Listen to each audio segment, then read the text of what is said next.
Yesterday, we had State Representative Dean Kaufert of the 55th District on this show. It was a campaign appearance because his primary opponent, Jay Schroeder, was on earlier in the week. Dean's the incumbent. This is the Nina Menasha Appleton area, is the 55th. We have more feedback on Dean Kaufert's performance than almost any other that we've ever had. Jay Schroeder is running to the right of Dean in the primary because Dean, among other things, voted against Act 10.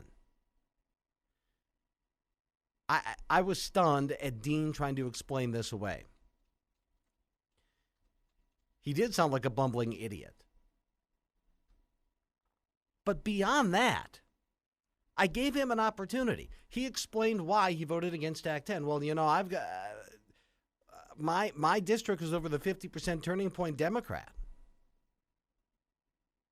And at that point,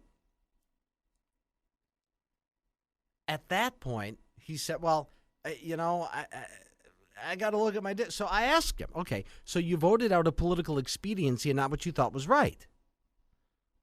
And he also pointed out the district has changed now and it's more conservative friendly. So this time he would vote for it? And then he started bumbling and mumbling that, well, it was a mistake. It was a mistake. So then I gave him the opportunity. Does that mean you regret it? He wouldn't say he did. He took money from WEOC. Well, I'm not the only one to take money from the teachers union. I also am not sure he's accurate about when that contribution happened. In any event, how the hell can you say, no, I'm a true conservative, and you didn't vote for Act 10, and he's trying to, and here's the other thing. Okay, so it was political expediency. But then he also points out that, yes, he did say collective bargaining is a fundamental right for public employees. So what he's saying is he whored himself out to get reelected.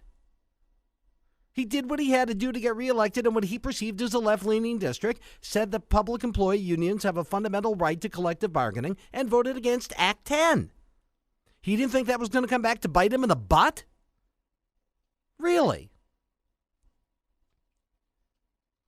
Well, Governor Walker still supports me. Governor Walker still supports me, which Governor Walker has endorsed him.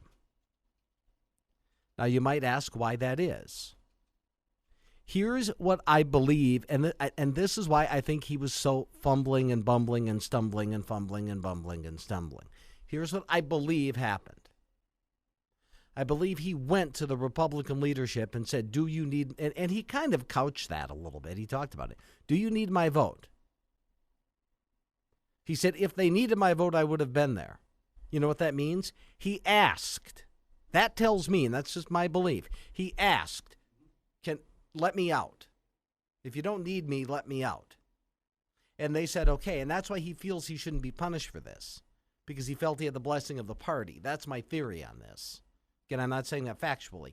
That's my theory on this. And then I asked him, well, are you behind a whisper campaign about your opponent, Jay Schroeder? And did you circulate documents, a 2007 police report about an altercation between Schroeder and Schroeder's wife, Rebecca? No, it had nothing to do with that. Then did you hear what he started doing? But it's pretty bad what's in there. It's pretty bad what's in there. Dean Kaufert came off like a mealy-mouthed, weaselly rhino. And I think that conservatives in the 55th are fortunate that they have a choice. Did you know that he knew where I was going to go? He started explaining before I asked anything.